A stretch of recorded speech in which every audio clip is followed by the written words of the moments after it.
അവന്റെ സ്കൂളിൽ ഞാൻ പോയിരുന്നു. അവന്റെ പഠിപ്പ് നിർത്തിയോ? സ്വന്തം അച്ഛനെ മകനെ കിഡ്നാപ്പ് ചെയ്യേണ്ട ആവശ്യമുണ്ടോ?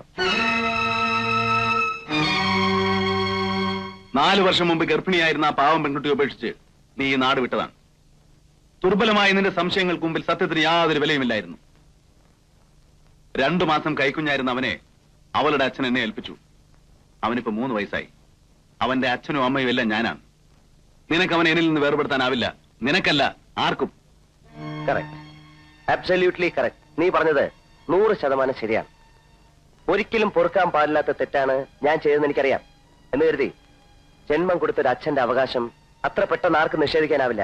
ജന്മം കൊടുത്ത അച്ഛൻ 1000 ജന്മം കൊടുത്താലും നിനക്കൊരു കുഞ്ഞിന്റെ അച്ഛനാകാനുള്ള യോഗ്യതയില്ല. അച്ഛൻ എന്ന വാക്കിന്റെ അർത്ഥം നിന്റെ നിഘണ്ടുവിലില്ല. പെണ്ണ് നിനക്കൊരു ഭോഗവസ്തുവാണ്, ഒരു നിമിഷത്തെ സുഖത്തിന് വേണ്ടിയുള്ള ഒരു ഉപകരണം. അങ്ങനെ ഏതോ ഒരു സന്ദർഭത്തിലുണ്ടായ കുഞ്ഞിന്റെ ജന്മാവകാശം തീരെഴുതാൻ വന്നിരിക്കുകയാണോ ഇപ്പോ? ശരിയാണ്. പക്ഷെ അഭിമന്യുവിന്റെ കാര്യത്തിൽ എനിക്ക് നിന്നെ നിരാശപ്പെടുത്തേണ്ടി വരും. അമ്മയില്ലാത്തൊരു കുഞ്ഞ് ആരുടെ കൂടെ ജീവിക്കണമെന്ന് ഈ നാട്ടിലെ നിയമത്തിൽ വ്യക്തമായി എഴുതി വെച്ചിട്ടുണ്ട്. ഞാനിപ്പോ ഇത് പറയാൻ കാരണം, ഞാൻ പോകാൻ നേരത്ത് നീ എനിക്ക് ആവശ്യമില്ലാത്ത പ്രശ്നങ്ങൾ ഉണ്ടാക്കി വെക്കരുത്. ഞാനിപ്പോൾ ഇവിടെ വന്നത് അവന്റെ ഒരു ഫോട്ടോഗ്രാഫിന് വേണ്ടിയാണ്.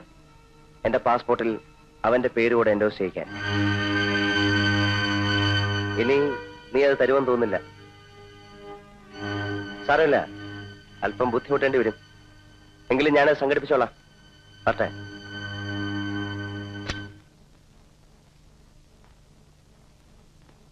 Hello my dear, how are you?